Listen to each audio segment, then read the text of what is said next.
కేకులు చేస్తున్నాను.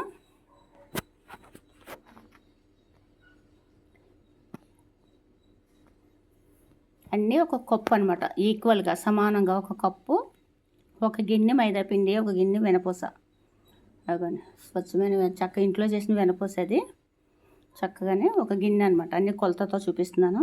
కేకులకి air fryer ప్యాన్లో చేస్తున్నాను చూడండి. చాలా బాగా వస్తున్నాయి కేకులు. ఒక గిన్నె వెన్నపూస, ఒక గిన్నె మైదాపిండి, ఒక గిన్నె పంచదార, ఈక్వల్ అనమాట. ఇంక అన్నీ కూడా సమానం.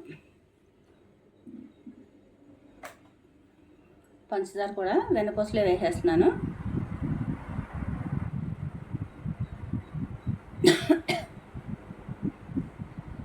ఎగ్స్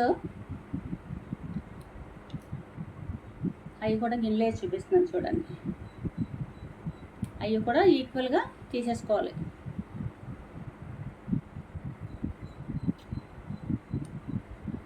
వెన్నపూస ఎంత ఉంది, మైదాపిండి ఎంత ఉంది, పంచదార అన్నీ కూడా సమానంగా వేసుకోవాలన్నమాట.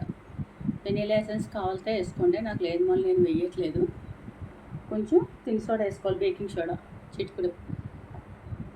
ముందు కలిపేసి పక్కన పెట్టేసుకొని ఒక 6-7 గుడ్లు పడతాయి.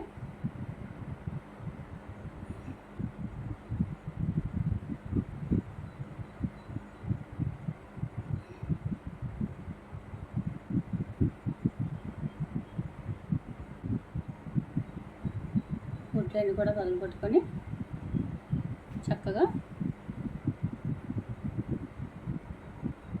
అవి కూడా వేసుకొని పంచదార, వెన్నపూస, ఎగ్స్ బాగా బీట్ చేసుకొని అందులో వేసేసుకోవడమే.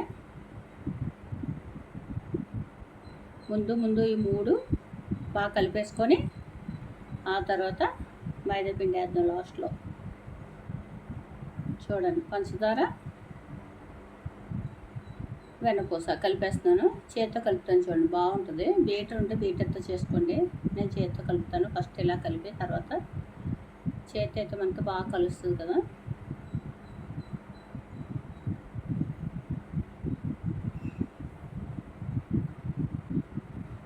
దీన్ని కలిపేసుకొని ఒక అరగంట పక్కన పెట్టుకుంటే మనకి చక్కగా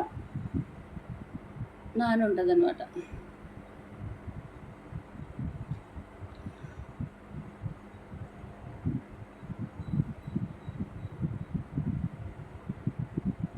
పంచదార ఎలా కాకపోయినా పౌడర్ చేసుకొని వేసుకోవచ్చు, కరిగిపోద్ది కదా. వెన్నపూస మనకి ఫ్రెష్గా ఇప్పుడు చేసిన వెన్నపూస మళ్ళీ కలిసిపోతాయి అన్నమాట. ఇదో నెక్స్ట్ కూడా వేసేసాను.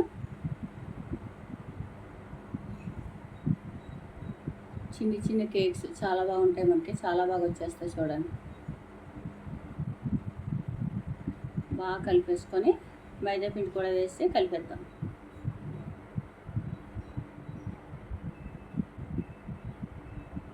అన్నీ ఈక్వల్ అనమాట, అన్నీ సమానంగా వేస్తున్నాను అనమాట కేకులకి.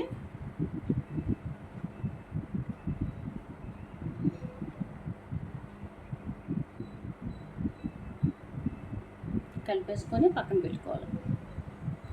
ఒక 1 అవర్ అలాగా మ్యారినేట్ అవుతే చక్కగా మనకి బాగా నాని ఉంటుంది కదా. 1 గంట పక్కన పెట్టేసుకుంటే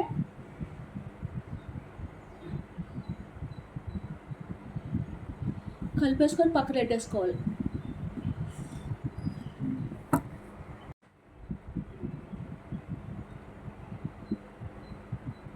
బీటర్ అంటే బీటర్తో కలుపుకోండి, నాకు బీట్ చేసి లేదు కదా, అందుకని చేతితో బాగా కలిసేటట్టు బాగా కలుపుతున్నాను అనమాట.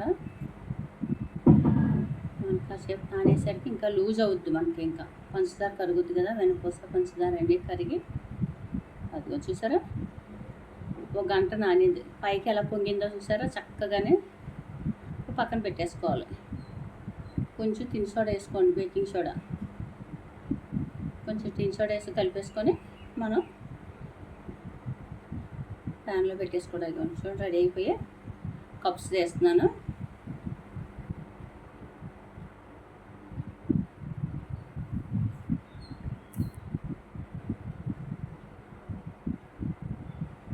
కప్స్కి కొంచెం నెయ్యి వేసేసుకొని, నెయ్యి కూడా ఎక్కర్లేదు, నెయ్యి కేక్ తెచ్చాం కదా,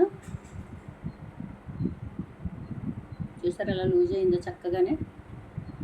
ఇలా లూజ్గా ఉంటే మన కేకులు అనేది బాగా స్మూత్గా పఫీగా వస్తాయి అన్నమాట, చాలా బాగా వస్తాయి.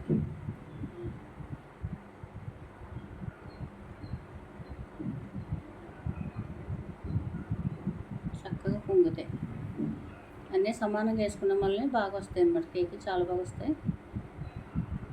కప్స్ అన్నిటికీ కూడా 12 కప్స్ వచ్చేవి. ఆన్లైన్లో ఆర్డర్ పెట్టాను, మీషోలో చాలా బాగా వస్తున్నాయి.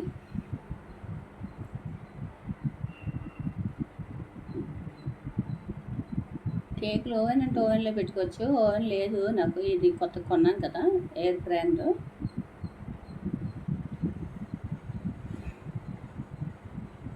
ఎయిర్ ఫ్రై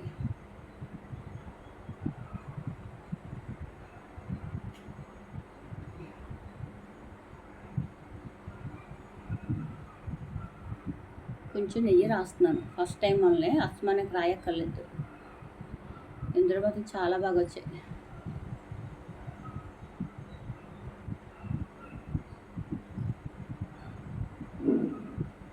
అన్నీ వేసేసుకొని కొంచెం సగం సగం వేసుకుంటే కేకులు అన్నది మనకి చాలా బాగా వస్తాయి అన్నమాట. ఒక 2 వాయిలు 3 వాయిల దాకా వస్తాయి. 2 అవర్స్ దాకా టైం పడుతుంది, 2 గంటలు పట్టిందిలేండి మాకు అన్నీ వేసేసరికి. కానీ చాలా సింపుల్గా అనిపించింది కేకులు మాత్రం ఇందులో చేయడం. కప్ కేక్స్ బాగా బేక్ అవుతున్నాయి, బాగా కూడా.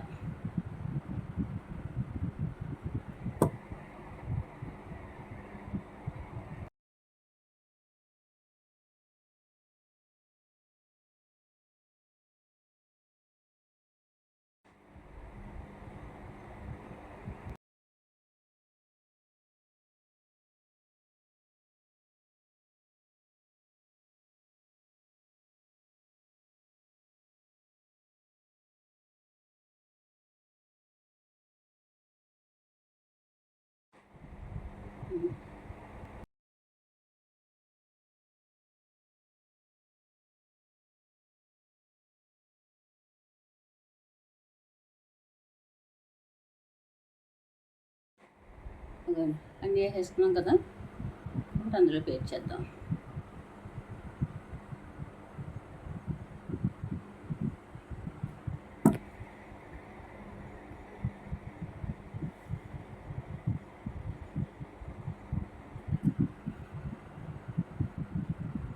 డైరెక్ట్ పెట్టేసుకోవడమే, కానీ చాలా ఈజీ అనిపించింది నాకైతే కప్ కేక్స్ చేయడం.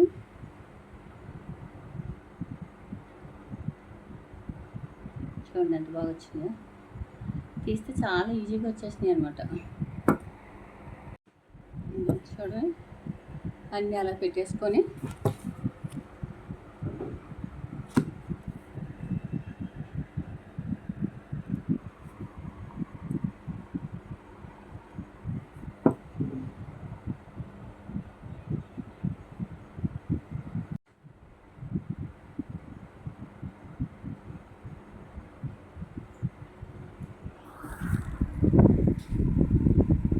దీని మీద ఇచ్చేస్తాడు మనకి ఎంత పెట్టాలో.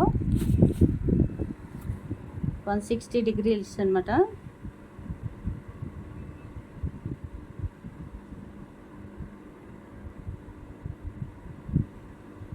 minutes. చూడండి ఎంత బాగా బేక్ ఏం చేసేసారా, చాలా బాగున్నాయి అనమాట, చాలా బాగా వచ్చినాయి. కొంచెం ఎంత బాగా బేక్ అయినాయో, చాలా ఈజీగా వచ్చేస్తాయి. చూడండి సూపర్ వచ్చేసినాయి అనమాట. కానీ కేక్స్ చేయడం మాత్రం చాలా ఈజీగా అనిపించింది నాకైతే. మాకైతే ఓవెన్ లేదు, ఇసుకలో పెట్టి అడుగుని ఇసుకేసి పైన కప్స్లోని వెనకోసగా నెయ్యి కానీ రాసి పెట్టి ఉండేవాళ్ళం. ఇక చూడండి ఎంత బాగా వచ్చినాయి, ఎంత పఫీగా వచ్చినాయి. అబ్బా చాలా బాగున్నాయి, టేస్ట్ కూడా అదిరిపోయినాయి.